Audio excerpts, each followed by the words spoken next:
Krishna Balram channel में मैं कविता पांडे आपका बहुत बहुत स्वागत करती हूँ।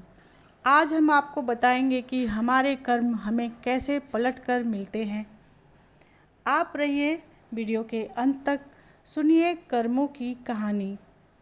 इस चैनल को आप प्लीज़ लाइक कीजिए और सब्सक्राइब कीजिए और कृपया कमेंट में जाकर बताइए कि आपको ये जो कहानी मैं सुनाऊंगी वो आपको कैसा लगा। इसके साथ ही इसी कर्म पे आधारित एक सुंदर गीत मैं आपके लिए लेकर आई हूँ, जिसे आप सुनिए और कृपया कमेंट में भी बताइए कि आपको कैसा लगा। जो बोएगा वही पाएगा, तेरा किया आगे आएगा। सुख दुख है क्या फल कर्मों का, जैसी करनी वैसी भरनी, जैसी करनी वैसी भरनी। सबसे बड़ी पूजा है मात पिता की सेवा, सबसे बड़ी पूजा है मात पिता की सेवा। भगवान तुझको मिल जाएगा, तेरा किया आगे आएगा। सुख दुख है क्या फल कर्मों का, जैसी करनी वैसी भरनी, जैसी करनी वैसी भरनी। तो मैं सुनाऊंगी आपको कहानी जैसी करनी वैसी भरनी। एक गांव में दो भाई रहते थे और वो बड़े अमीर थे। उनके पास धन दौलत की कोई कमी नहीं थी, बड़ी सुख सुविधा उनके पास थी। उनके माता पिता का देहांत हो चुका था।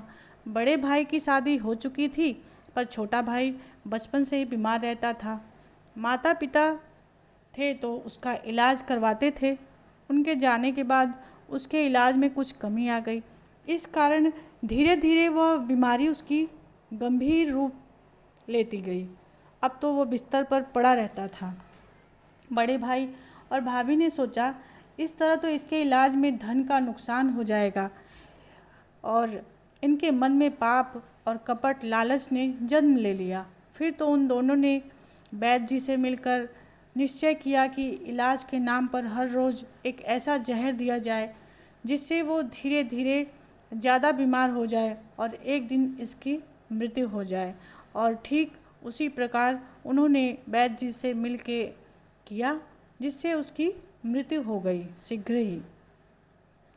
वैद्य के साथ मिलकर उन्होंने जो पाप किया, अब आप सुनिए उसका क्या फल उन्हें किस प्रकार मिलता है।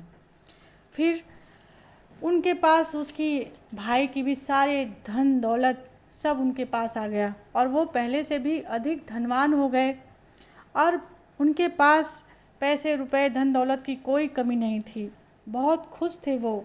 कमी थी एक संतान की, और फिर भगवान ने उन्हें एक संतान भी दे दिया, जिससे वे बड़े प्रसन्न हुए। उन्होंने अपनी संतान की बड़े लाड़ प्यार से परवरिश की और धीरे धीरे वो बच्चा बड़ा होता गया। बड़ा ही सुंदर और प्यारा बच्चा था। माता पिता बहुत खुश थे उसे देखकर।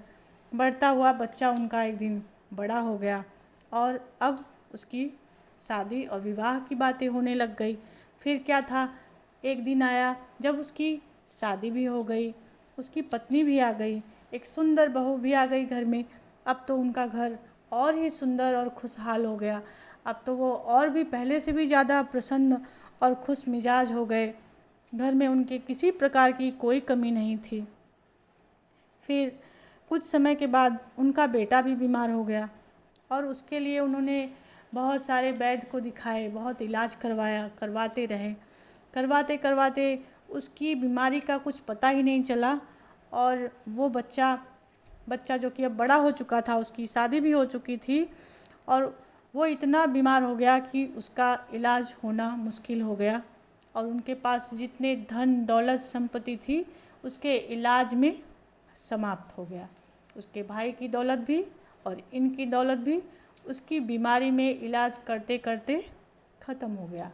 आज एक ऐसा वक्त आया है जब वैद्य जी ने कहा कि कुछ घंटों की सांसें हैं आपके बेटे के पास, आप इसके पास रहिए, अब ये नहीं बचने वाला है। फिर वो अपने बेटे की तरफ देखकर और रोते हुए फूट फूट कर उसका मुंह देखते रहे और बैठकर सोचने लगे कि हे भगवान, सब कुछ लगा दिया पर बेटा हाथ नहीं आया। आज ये चला जाएगा और मेरे पास अब कुछ भी नहीं है, ना तो धन दौलत है, ना तो संतान है। अब मेरे जैसा लाचार, बेबस, गरीब, दरिद्र इस दुनिया में कोई नहीं है। मैंने ऐसा क्या किया था जो मुझे इस प्रकार इतना बड़ा दंड भगवान ने दिया। यही सोचते हुए वहीं पे बेटे के पास बैठा अपने बेटे की तरफ ही देख रहा था और बेटा आंखें मूंदे सांसें गिन रहा था। तभी उसके बेटे ने अपने पिता की तरफ देखा और हंस पड़ा। उसके पिता ने सोचा क्या हुआ, लगता है कि अब ये जाते जाते इसका दिमाग भी अब काम नहीं करता, इसने अपनी सुध बुध भी खो दी है। उसने अपने बेटे से पूछा क्या हुआ बेटा, तू क्यों हंस रहा है? उसने कहा अब मैं जा रहा हूँ क्योंकि अब मैंने आपके साथ सारे हिसाब किताब चुकता कर लिए हैं। जो मेरा था वो मैंने ले लिया, इसके बाद मैंने आपका भी ले लिया और आपके बेटे का भी ले लिया। मेरा हिसाब आपके साथ ख़त्म। उसने कहा ये क्या बातें कर रहे हो तुम? बेटे ने कहा मैं तुम्हारा वही भाई हूँ जिसका तुमने हत्या कर दिया था।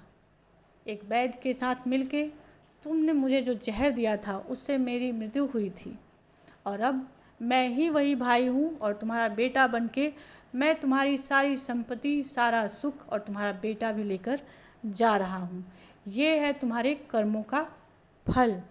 तो उसके पिता ने रोते रोते पूछा ठीक है, मैंने और मेरी पत्नी ने तो बहुत बुरा किया था, पर तुम्हारी पत्नी ने क्या किया था? उस बेचारी की क्या गलती है? उसने तो अभी पूरी खुशियाँ भी उसने अपनी ज़िंदगी की नहीं देखी, अभी तो वो भी बच्ची है। उसकी क्या गलती है जो उसे अब तुम्हारी विधवा बन के पूरी ज़िंदगी काटनी पड़ेगी? उसने कहा ये वही वैद्य है, वो मेरी पत्नी। उस वैद्य ने मुझे जहर दिया था आपके साथ मिलके। उसकी मृत्यु मेरे मृत्यु के थोड़े दिनों के बाद ही हो गई थी, जो आज मेरी पत्नी बनकर यहाँ मेरी विधवा बनकर रहेगी। ये है आप सबके कर्मों का फल और अब मैं जा रहा हूँ अपना हिसाब लेकर। और उसके पिता रोते रह गए और उसका बेटा अब जा चुका था।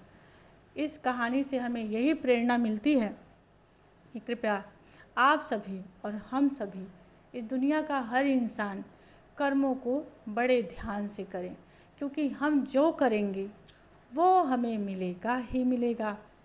कहते हैं ना, एक दिन बिक जाओगे माटी के मोल, प्यारे रह जाएंगे खाली तेरे बोल, ला ला ला ला ला ला। तो भाइयों और बहनों, कृपया आप मेरे चैनल को लाइक और सब्सक्राइब करना ना भूलें और बताएं कि आपको ये कहानी कैसी लगी। धन्यवाद।